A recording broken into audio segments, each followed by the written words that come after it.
আমরা এখন যাচ্ছি বিভূতিভূষণ ফরেস্টে, যেটা সবাই এখানে বলে পদ্মনাধন ফরেস্ট। তো এই চারিদিকে গাছপালা দেখছেন, একদম গ্রিনারি পরিবেশ। এই যে এই বাঁশ বাগানের মধ্যে দিয়ে আমরা এখন যাচ্ছি, পুরো একটা অন্ধকার গা ছমছমে পরিবেশ, বেশ ভালোই লাগছে, একটা অন্যরকম অনুভূতি। আমরা চলে এসেছি বিভূতিভূষণ অভয়ারণ্যতে। এখানে বিভিন্ন বিজ্ঞপ্তি দেওয়া আছে।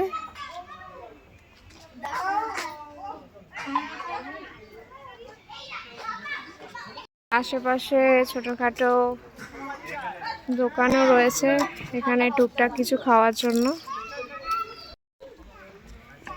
এই বিভূতিভূষণ অভয়ারণ্য এখানে লেখা আছে সকাল 9টা থেকে দুপুর 3টে পর্যন্ত খোলা থাকবে। দর্শনার্থীদের বিকেল 4টের মধ্যে অভয়ারণ্য পরিত্যাগ করা অবশ্যই বাধ্যতামূলক।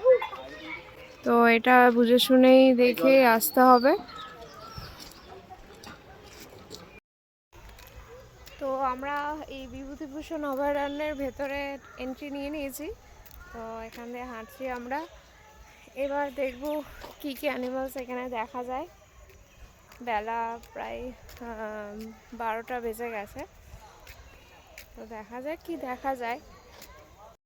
কিছু অজানা কথা, তো এটা বাড়িতে গিয়ে পড়ে নেব, আপনারাও দেখে রাখুন।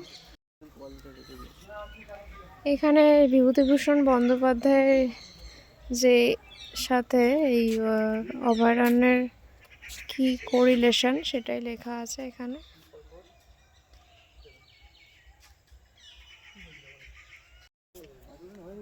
এই যে ওনার স্ট্যাচু রয়েছে এখানে। এখন আমরা দেখতে যাচ্ছি হরিণ। মোটামুটি দেখা গেছে, ওই নেটটা দেখছেন, নেটের ওপারেই এই যে হরিণ উঁকি মারছে। এই যে এই যে এই যে হরিণ দেখা যাচ্ছে, আরো রয়েছে ভেতরে। তো ওখানে আমরা এখন যাচ্ছি। আর যাওয়া যাবে না এখান থেকে। ও আর তো যাওয়া যাবে না। তো ওরা এখানে উঁকি মারছে, এই যে কত হরিণ, সবাই এইদিকে নোটিস করছে।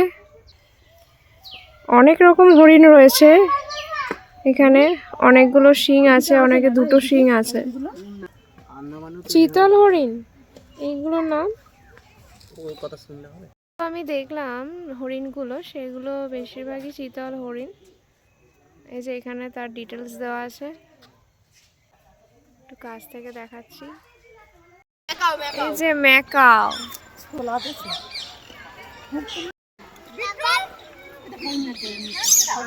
লালের একটা ছিল।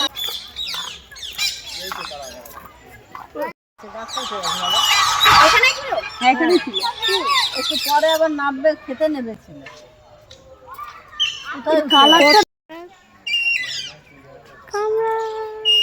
পেটে হাত দিও না, ডিস্টার্ব করছে। তারটা কিন্তু কাটার চেষ্টা করতে লাগে, আমাকে কিন্তু ভাঙাতে আমার ঠান্ডা রয়েছে, রেগে গেলে ওই চোখটা ছোট ছোট হয়ে যায়।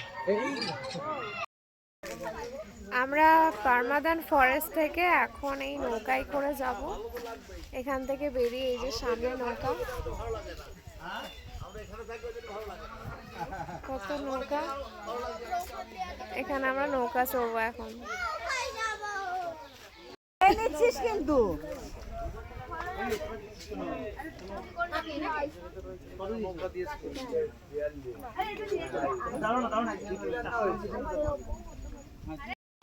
আমরা এখন যাচ্ছি ইছামতি নদীর এখান দিয়ে।